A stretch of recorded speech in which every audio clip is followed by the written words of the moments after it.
સુંદરગઢના નામચીન bootlegger Ramnik ઉર્ફે બુધાની ધરપકડ, 1 દિવસના રિમાન્ડ મંજૂર।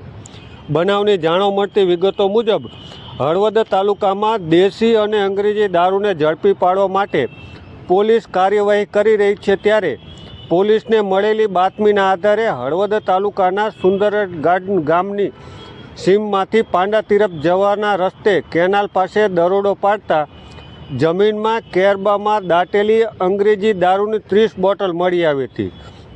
જોકે આ દરોડામાં સુંદરગઢનો નામચીન બુટલેગર રમણીક ઉર્ફે બુધો અવચરભાઈ હાજર નહીં મળી આવતા પોલીસે ફરાર બુટલેગર રમણીક ઉર્ફે બુધાને પકડવા માટે ચક્રો ગતિમાન કર્યા હતા। પોલીસે હાલ 30 બોટલ જેની કિંમત છે 42,000 જે ગુનામાં આરોપી રમણીક ઉર્ફે બુધો અવચરભાઈ સામે ગુનો દાખલ કર્યો હતો ને હાલ તેની ધરપકડ કરવામાં આવી છે અને પોલીસે કોર્ટમાં રજૂ કરતા આરોપીના 1 દિવસના રિમાન્ડ મંજૂર થયા છે।